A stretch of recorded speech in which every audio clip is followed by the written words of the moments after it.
అందరూ ఒక పని చేయాలి. ఫస్ట్ టైం ఓటర్స్, ఈయన మొదటిసారి ఓటేసే వాళ్ళు ఉన్నారా? ఇక్కడ చేతుల పైకి ఎత్తండి.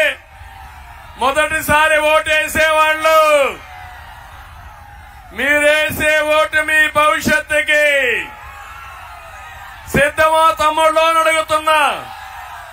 ఒకరు 10 మందికి చెప్పాలి, 10 మంది 100 మందికి చెప్పాలి. ఒక తుఫాను మారిగా మీలో ఉత్సాహం రావాలి. అందుకే కరెక్ట్ గా 19 రోజులు సైకిల్ ఎక్కండి. ఎక్కుతారా అని అడుగుతున్నా మిమ్మల్ని. రెండోది, తెలుగుదేశం, జనసేన, బీజేపీ జెండాలు కట్టుకోండి. 3 అందంగా ఉంటాయి, 3 కలర్లు కూడా. అక్కడి నుంచి గ్లాస్ తీసుకోండి, గాజు గ్లాసు. తాగాలంటే నీళ్ల కోసం ఉపయోగించండి, టీ కోసం ఉపయోగించండి. ఎవడైనా అడ్డం వస్తే ఏం చేస్తారు? గ్లాసుకు 10 ఎక్కించండి. మంచిగా మంచిగానే ఉంటాం. నేను రౌడీజం చేయమన్ను. నా జీవితంలో రౌడీజమే తెలియదు నాకు. దుర్మార్గుడు సైకో నా మీద కేసులు పెట్టాడు, 22 కేసులు. ఎవడో సాహసం చేయాలా నా మీద కేసులు పెట్టాలంటే. కానీ మీలో కూడా పర్వాలేదులే, పెట్టింది ఆయన పైన కదా అనుకున్నారు మీరు. అందుకే ఒక మాటలో చెప్పాలంటే, నా మీద కేసులు పెడితే ప్రపంచం మొత్తం స్పందించింది.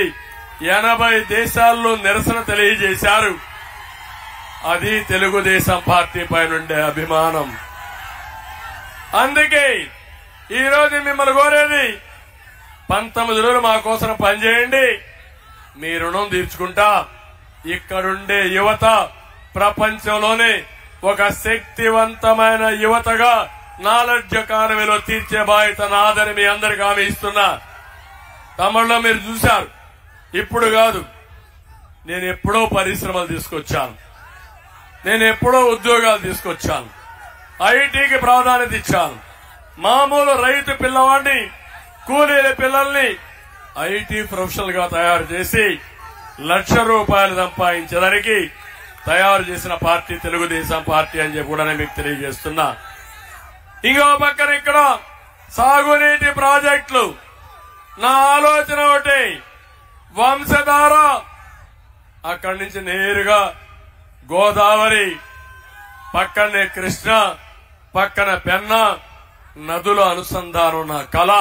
ఇది జరిగితే ప్రతి ఒక్క ఎకరాకు నీళ్లు ఇచ్చే అవకాశం వస్తుంది. వంశధారలో వరద వస్తే ఈ నీళ్లు నేరుగా పెన్నాకి వెళ్తాయి. పెన్నాలో వరద వస్తే ఆ నీళ్లు నేరుగా శ్రీకాకుళానికి వస్తుంది. అది నా కళ.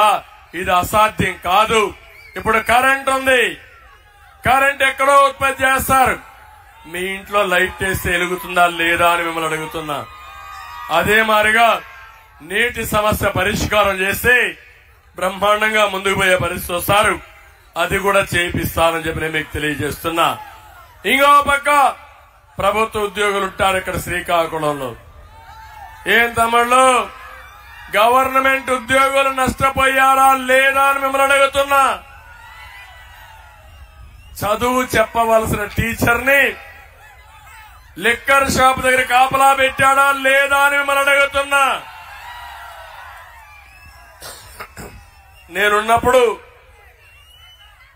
తల్లి, తండ్రి, గురువు, దైవం.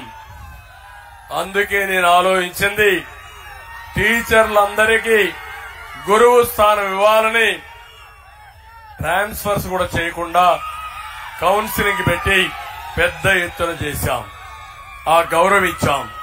ఈ రోజు ఈ దుర్మార్గుడు ఉద్యోగస్తుల్ని బెదిరించడం, ఎక్కడికక్కడ ఇష్ట ప్రకారం చేసి వాళ్ళకి ఇవ్వాల్సిన డబ్బులు ఇవ్వకుండా 20,000 కోట్ల రూపాయలు బకాయిలు పెట్టాడు.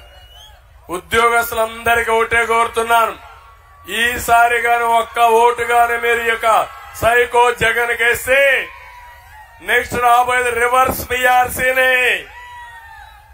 పీఆర్సీ అంటే పెంచాలనుకుంటున్నారు, పెంచడు. తగ్గించడానికి పీఆర్సీ వేస్తాడు. సిద్ధమా ఉద్యోగస్తులు మిమ్మల్ని అడుగుతున్నా. 5 ఏళ్లు మిమ్మల్ని పెట్టిన చిత్రహింసలు మర్చిపోతారా అని మిమ్మల్ని అడుగుతున్నా. నన్ను పెట్టారు, అది వేరే విషయం. అచ్చెన్నాయుడిని పెట్టారు, వేరే విషయం. టీచర్ల్ని, ఉద్యోగస్తుల్ని బయట రానియకుండా అరెస్టులు చేసి అంగన్వాడీ టీచర్ల్ని వేధించిన దుర్మార్గమైన ప్రభుత్వం ఈ సైకో ప్రభుత్వం అని చెప్పి కూడా నేను మీకు తెలియజేస్తున్నా. ఇంకో పక్క నేను ఈరోజు సూపర్ 6 తీసుకొచ్చాను. మా ఆడబిడ్డలకు ఒకటే హామీ ఇస్తున్నా. తల్లి, మీ అందరికి ఐడియా ఉంది, ఆస్తిలో సమాన హక్కు ఇచ్చిన పార్టీ తెలుగుదేశం పార్టీ, అవునా కాదా? ఇచ్చింది ఎన్టీ రామారావు గారు, అవునా కాదా? ఎన్టీ రామారావు గారు ఇచ్చిన చట్టం జగన్మోహన్ రెడ్డి చెల్లెలకి ఆస్తిలో సమాన హక్కు ఇవ్వకుండా మోసం చేసి అప్పిస్తాడు డబ్బులు. ఇది న్యాయమా తల్లి? అలాంటి అన్న మీకు అవసరమా? అలాంటి దుర్మార్గుడైన అన్న అవసరమా? ఎప్పుడు కూడా మీరు ఒకటి ఆలోచించండి. అన్నా చెల్లెల అనుబంధం ఎట్లుంటుందంటే, ఎంత పేదవాడైనా చెల్లికి పెళ్లి చేసి, అక్కకు పెళ్లి చేసి తర్వాతనే పెళ్లి చేసుకుంటాడు, అవునా కాదా అని అడుగుతున్నా. అవసరమైతే తల్లి తండ్రి ఆస్తి ఆడబిడ్డలకి ఇచ్చేసి కష్టపడి సంపాదించుకుంటామనే ఆలోచన ఉంటుంది. ఈ దుర్మార్గుడు 100 కోట్లు కొట్టేసి చెల్లెలకి డబ్బులు ఇవ్వకుండా అప్పిచ్చిన దుర్మార్గుడు ఈ జగన్మోహన్ రెడ్డి. అలాంటి అన్న మనకు వద్దని మరొకసారి మా ఆడబిడ్డలందరినీ కోరుతున్నా. ఇంకో పక్క నేను ఒకటే మీకు అందరూ చెప్తున్నా, డాక్రా సంఘాలు నేనే తెచ్చాను, జ్ఞాపకం తల్లి. దీపం నేనే పెట్టాను, జ్ఞాపకం తల్లి. రివాల్వింగ్ ఫండ్ ఇచ్చాను, పసుపు కుంకుమ ఇచ్చాను. ఈ రోజు 4 కార్యక్రమాలు తీసుకొస్తున్నాను నేను మీకోసం.